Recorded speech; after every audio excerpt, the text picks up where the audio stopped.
സംസ്ഥാനത്ത് കാലവർഷം എത്തിയതോടെ കാലാവസ്ഥാ നിരീക്ഷണ കേന്ദ്രം മുന്നറിയിപ്പ് നൽകുന്നുണ്ട്. 14 ജില്ലകളിലും യെല്ലോ അലർട്ട്. തിങ്കളാഴ്ച വരെ വ്യാപക മഴ തുടരും. വിവരങ്ങളുമായി പ്രശാന്ത് ശങ്കരമംഗലത്ത് ചേരുകയാണ്. പ്രശാന്ത്, നമുക്കറിയാം സംസ്ഥാനമുടനീളം മഴ ശക്തമാകുന്ന ഒരു സാഹചര്യത്തിൽ തന്നെയാണ് കാലവർഷം എത്തിയതായി കാലാവസ്ഥാ നിരീക്ഷണ വകുപ്പ് കൂടി മുന്നറിയിപ്പ് നൽകിയിരിക്കുന്നത്. എന്തൊക്കെയാണ് വിശദാംശങ്ങൾ? ദേവിക, മെയ് 31-നാണ് കാലവർഷം കേരളത്തിൽ എത്തുമെന്നായിരുന്നു പ്രവചനം. എന്തായാലും അതിന് ഒരു ദിവസം മുമ്പ് കാലവർഷം കേരളത്തിൽ എത്തിയിരിക്കുകയാണ്. എല്ലാ ജില്ലകൾക്കും യെല്ലോ അലർട്ട് നൽകിയിട്ടുണ്ട്. പരക്കെ ഇടിമിന്നലോട് കൂടിയ മഴയ്ക്ക് സാധ്യതയുണ്ടെന്ന് കാലാവസ്ഥാ നിരീക്ഷണ കേന്ദ്രത്തിന്റെ മുന്നറിയിപ്പുണ്ട്. എല്ലാ ജില്ലകളിലും ജാഗ്രതാ നിർദ്ദേശവും നൽകിയിട്ടുണ്ട്. അതായത് ശക്തമായ ഒരു മഴയ്ക്ക് സാധ്യതയുണ്ടെന്നാണ് നിലവിൽ കാലാവസ്ഥാ നിരീക്ഷണ കേന്ദ്രത്തിന്റെ മുന്നറിയിപ്പ് നൽകിയിരിക്കുന്നത്. അതുകൊണ്ട് തന്നെ ജാഗ്രത കൈവിടാൻ പാടില്ല എന്ന നിർദ്ദേശവുമുണ്ട്. നിലവിൽ ശക്തമായ മഴയാണ് സംസ്ഥാനത്തുടനീളം ലഭിച്ചുകൊണ്ടിരിക്കുന്നത്. വേനൽ മഴ ശക്തമാകുന്നൊരു സാഹചര്യം കൂടിയുണ്ട്. അതിനിടയിലാണ് കാലവർഷം കൂടി കേരളത്തിലേക്ക് എത്തുന്നത്.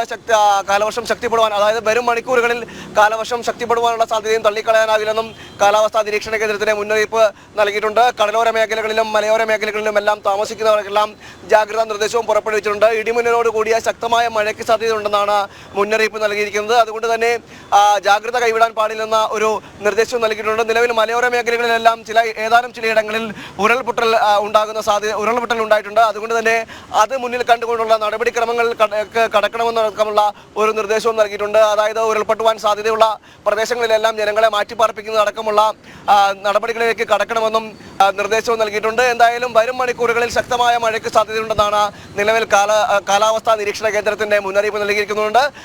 കഴിഞ്ഞ വർഷം ജൂൺ 8-ാം തീയതിയാണ് കാലവർഷം കേരളത്തിലേക്ക് എത്തിയതെങ്കിൽ അതിലും നേരത്തെയാണ് ഈ വർഷം എത്തുന്നത്. അല്പസമയം മുമ്പാണ് കാലാവസ്ഥാ നിരീക്ഷണ കേന്ദ്രത്തിന്റെ ഒരു മുന്നറിയിപ്പും ഒരു നിർദ്ദേശവും വന്നിരിക്കുന്നത്. കാലാവസ്ഥാ നിരീക്ഷണ കേന്ദ്രത്തിന്റെ നിർദ്ദേശം വന്നിരിക്കുന്നത് കാലവർഷം കേരളത്തിലേക്ക് എത്തിയെന്ന് ശക്തമായ മഴയ്ക്ക് സാധ്യതയുണ്ടെന്നാണ് മുന്നറിയിപ്പ്. ദേവിക, പ്രശാന്ത്, അവധിക്കാലം അവസാനിച്ചിരിക്കുകയാണ്. കുറച്ച് ദിവസങ്ങൾ കൂടി കഴിഞ്ഞാൽ കുട്ടികളെല്ലാം സ്കൂളുകളിലേക്ക് തിരിച്ചു പോകും. റോഡിലെ വെള്ളക്കെട്ട് വളരെയധികം ഗുരുതരമായി തന്നെ തുടരുകയാണ്. കാലവർഷം കൂടി എത്തിക്കഴിഞ്ഞാൽ സ്ഥിതി രൂക്ഷമാകും എന്ന് തന്നെയാണ് മനസ്സിലാക്കുന്നത്. ഈ സാഹചര്യം കണക്കിലെടുത്ത പ്രത്യേക സംവിധാനങ്ങളോ മാർഗനിർദ്ദേശങ്ങളോ പുറത്തേക്ക് വരുന്നുണ്ടോ?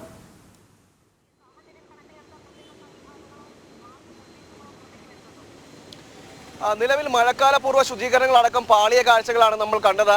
സംസ്ഥാനത്ത് പലയിടങ്ങളിലും തലസ്ഥാനത്തുമെല്ലാം വെള്ളക്കെട്ട് രൂപപ്പെടുന്ന സാഹചര്യം ഉണ്ടായിട്ടുണ്ട്. മാത്രമല്ല നിരവധി ആളുകൾ വെള്ളക്കെട്ടിൽ വീണു പോകുന്ന സാഹചര്യമുണ്ട്. മഴ പെയ്തു കഴിഞ്ഞാൽ മാൻഹോളുകളടക്കം ഓടകളടക്കം നിറഞ്ഞൊഴുകുന്ന സാഹചര്യമുണ്ട്. മാത്രമല്ല ഈ ചെറു ഓടകൾ അതുപോലെ തന്നെ ചെറു പുഴകളടക്കം വെള്ളം കൊണ്ട് നിറയുന്ന സാഹചര്യമെല്ലാം ഉണ്ട്. ഇതാണ് നിലവിലെ പരിസ്ഥിതി. തലസ്ഥാന നഗരിയിലേക്ക് വന്നു കഴിഞ്ഞാൽ സ്മാർട്ട് സിറ്റി പദ്ധതിയുടെ ഭാഗമായിട്ടുള്ള കുഴികൾ നിരവധിയാണുള്ളത്. ഈ ഒരു സാഹചര്യത്തിലാണ് സ്കൂൾ കൂടി തുറക്കുന്നത്. പള്ളിക്കൂടങ്ങൾ കൂടി തുറക്കുമ്പോഴേക്കും അത് കൂടുതൽ പ്രതിസന്ധിയിലേക്ക് കടക്കുമെന്നാണ് നമുക്ക് മനസ്സിലാക്കേണ്ടിയിരിക്കുന്നത്. അതായത് കുട്ടികൾ കൂടി വരുന്നതോടെ ഇത്തരം വെള്ളക്കെട്ടുകളിലൊക്കെ ഉള്ളത് വലിയ പ്രതിസന്ധി സൃഷ്ടിക്കുമെന്നുള്ള അടക്കമുള്ളൊരു വാർത്തകളും ഒക്കെ വരുന്നുണ്ട്. എന്തായാലും അതീവ ജാഗ്രത കൂടി പാലിക്കേണ്ട സാഹചര്യമാണുള്ളത്. അതായത് കൊച്ചുകുട്ടികളടക്കമാണ് സ്കൂളുകളിലേക്ക് വരുന്നത്. അപ്പോൾ ഇത്തരമൊരു മഴയും അതുപോലെ തന്നെ വെള്ളക്കെട്ടുമൊക്കെ രൂപപ്പെടുന്ന സ്ഥിതി ഉണ്ടായിക്കഴിഞ്ഞാൽ അത് വലിയ ഗുരുതര പ്രശ്നങ്ങളിലേക്ക് എത്തിച്ചേരുവാനുള്ള സാധ്യതയും തള്ളിക്കറാനാവില്ല. എന്തായാലും കാലവർഷം കൂടി ശക്തിപ്പെടുമെന്ന് തന്നെയാണ് നിലവിലെ ഒരു വിലയിരുത്തൽ.